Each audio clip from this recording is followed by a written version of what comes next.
Hey everyone, I know a lot of people ask how is it to be an eco-influencer or my experiences being one, and I kind of wanted to just share some of my general experiences being an eco-content creator online and why I decided to kind of shift into becoming a full-time freelancer. Okay, so for starters, my major was in environmental science back in UC Berkeley, which I talked about it in my intro video, and I really had this passion for creativity, environmentalism, and marketing.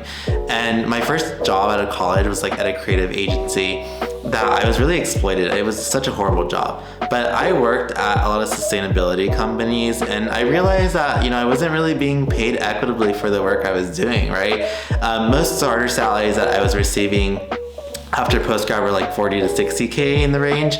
And I realized why am I spending so much into corporations when they don't really value our employees? So I got really tired of these companies that were really exploiting me. I worked at sustainability companies too, and they were much more better than my first job out of college, but realized the salary wasn't really making sense to me.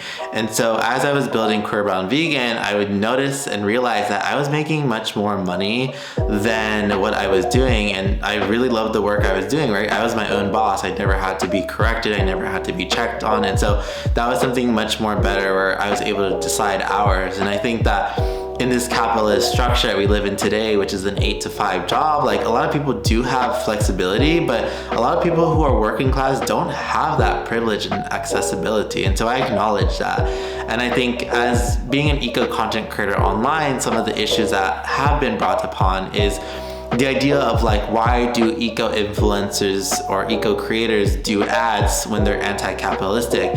And I think this is a really good question to dissect and to really unpack, right? Because I know I've done ads where they're not really perfect corporations, and luckily I've been able to really exit those existing partnerships that I had, or to cancel them and to admit, this is wrong, and I keep it up there just so I address my mistakes, right? Because I'm not perfect either, but I'd rather be known that I was corrected, I was taught, and I can learn and can move forward about that. I think that where we enter gray waters when it comes to eco-influencers and content creators and those that, don't really like the work that we do and we get paid for it, is the fact of asking ourselves, do you have a workplace that values your physical and mental health? Because in my experiences, having this degree and working in these industries, I was truly really not being respected in a lot of the industries I was in.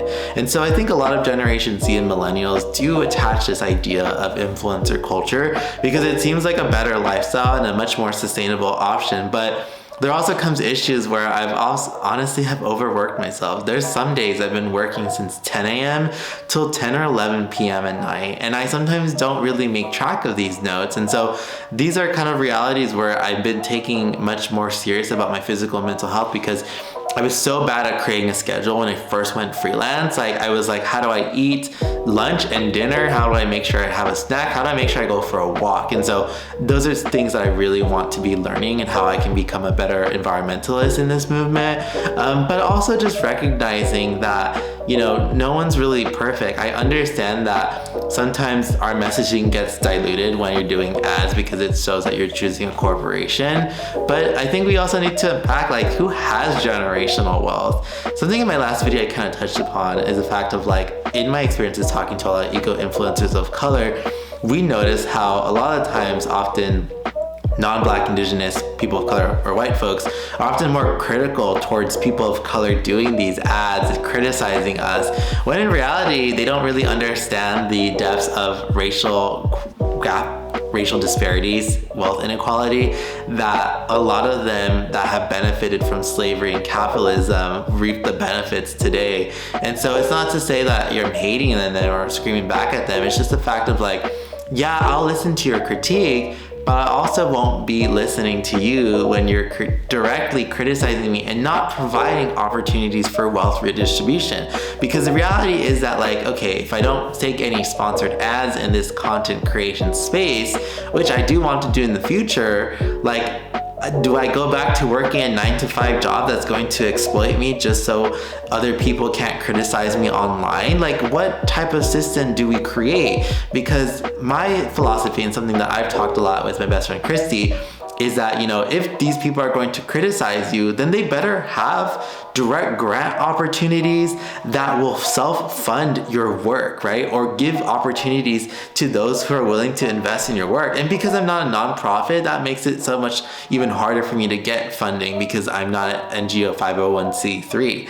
So I think that for myself, in trying to become this sustainable environmental educator on this line, like, I know that not everyone's going to like the work I do, and that is completely okay. I think that they should have those critiques, they should have those opinions. I think that where we enter gray waters is that they're constantly criticizing and really devaluing the work that we do, when they don't realize the amount of unchecked labor that goes into my content creation process. When I create infographics, it takes 4 to 5 hours, and it's free, and it's digestible in a more way where people are able to understand. And I never ask my followers to donate to me. I'm asking them to find opportunities for funders to fund my work. And that is something I feel like in this digital media space that has evolved so fast in the environmental movement, a lot of people do want to enter this movement, and they should. If they feel like, they have a voice, they want to contribute to greater good and really divest away from exploitative jobs. But the issue is the fact of, like, when do we become less competitive and more rooted in community? Because I'm always telling people that I'm transparent with my rates, transparent with how I negotiate, like transparent with the partnerships I get, and I've shown them to people. And so I think, like, it's really hard when you're trying to kind of develop yourself as a young environmental professional in this space, and then hire a team of people of color that really are rooted, and to pay them fairly and equitably, like, matters to me. And so, like, no one sees the behind work of the people that are employed in my team, because often at times it's really easy to criticize the one individual. And I think for me, like, I don't take time to criticize Black, Indigenous people of color doing ads for companies that sometimes make you controversial, because at the end of the day, like, who am I to say that when I'm also maybe reproducing that? And so how do I create free forms of media education when a lot of the times we are dependent on this economic capitalist system? And so my individual impact does not compare or is not equivalent to a corporation's footprint or impact.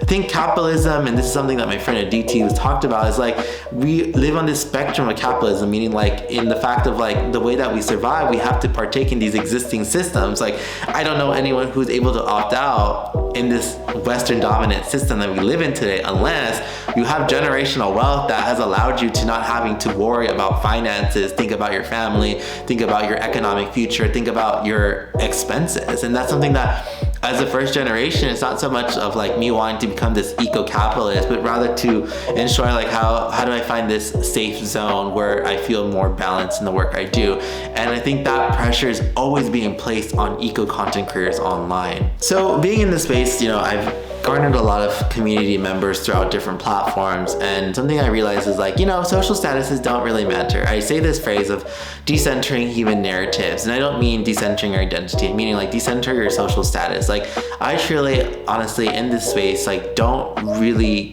care about people's statuses of what they uphold. Like, yes, you can respect their work, you can respect them as beings as they respect you, but the real thing is, like, I treat people how they want to be treated, like myself too, right? Meaning, like, not really invested in people just wanting to really just show off of who they're with, right?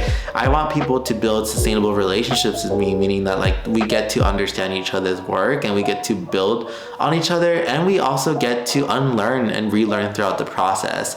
And so I've offered a lot of my resources to my community of, like, getting to meet people in my community that follow me. Like, I really do take time to get to know people. I really want to meet people. I love talking to people, but I think that there comes a time where I also need to draw boundaries with certain individuals that are violating those boundaries. And I don't think that makes me controversial for saying that. And I think as this digital space continues to evolve, like, I'm not just an influencer, right? I'm an educator and writer. Like, that's something that has been really built in within my work as a foundation, but I also understand the ways that it can be misconstrued that way. So in essence, it's not to say eco-influencers are less than, right? Eco-influencers do have unique roles in this movement, and they are just a part of that fragmented movement, educating people online, because whether we like it or not, in this dominant society we live in, all kids and teenagers and high schoolers, college students are on social media, and what better way to get them more involved, inspired, is to empower them online. I do think that like it comes to a point where you're contributing to erasure work when you're not referencing people, you're not giving citations, you're not giving a foundation to those who paved the way in this movement. And so I think as this digital space continues to evolve, I'm really excited to see like what comes out of this framing of eco-influencers, eco-creators in this space, because I really feel like right now where we're at this point, like it's either seen as a good and bad thing, and I think that, you know, it needs to be and statement. It's not good or, right? We can't think of this in a binary way. So as an eco-influencer to you all, I always tell you all to be really continue being real with yourselves and giving yourself time to understand and to give patience to those that may often not have the same shared beliefs and values of you, and also to ask questions, because I'm always willing to share resources in any way to those who are really wanting to learn more. So if you love this video about me just ranting about eco-influencers and my experiences being one, please make sure to like, comment, and subscribe, as there's so much more videos I want to talk about, and supporting my work really means a lot to me as this continues to allow me to create free forms of education on here. Thank you so much.